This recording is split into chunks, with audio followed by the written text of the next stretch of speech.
ব্যাংকের জানলা দিয়ে গলগল করে বের হচ্ছে ধোঁয়া, আর তা দেখেই স্থানীয় বাসিন্দারা খবর দিয়েছিলেন দমকল কেন্দ্রে। দ্রুত দমকল কর্মীরা এসে ডোমকল কুঠির মোড় এলাকায় রাষ্ট্রায়ত্ত ব্যাংকের আগুন নিয়ন্ত্রণে আনে। শুক্রবার সকালে ওই ঘটনায় এলাকায় রীতিমতন আতঙ্ক দেখা দেয় ডোমকল কুঠি এলাকায়।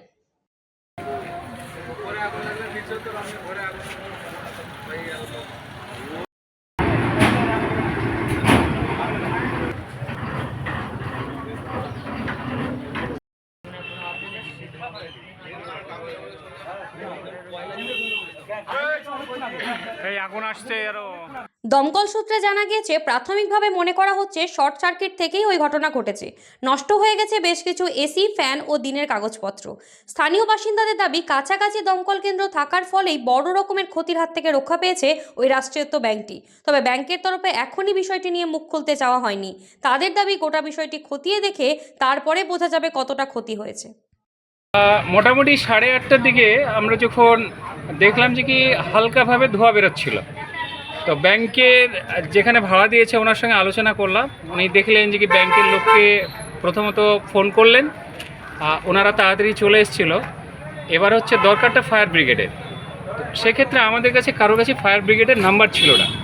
তো আমরা ভাবলাম যে স্থানীয় নেতাদের কাছে ফোন নাম্বার থাকবে, তো সেইভাবে আমাদের এখানে জনপ্রিয় নেতা ছিলেন কামরুজ্জামান সাহেব, ওনাকে ফোন করলাম। উনি সঙ্গে সঙ্গে ফায়ার ব্রিগেডে ফোন করলেন।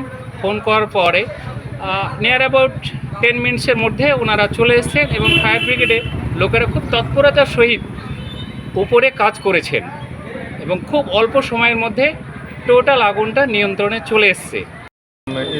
ইনফরমেশন এসছে যে আপনার বাই মোবাইল নাম্বার যে আমাদের কুঠির মোড়ে একটা SBI ব্রাঞ্চে আগুন লেগেছে। তো আমরা সঙ্গে তৎক্ষণাৎ গাড়ি নিয়ে বেরিয়ে যাই।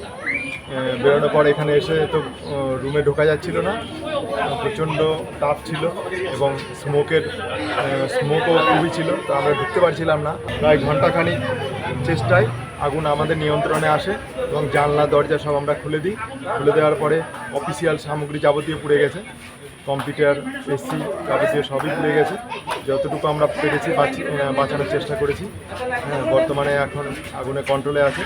আমরা হ্যান্ডওভার করে দিচ্ছি দমকল SI এবং আমাদের ম্যানেজার সাহেব রাজকৃষ্ণ বাবুকে।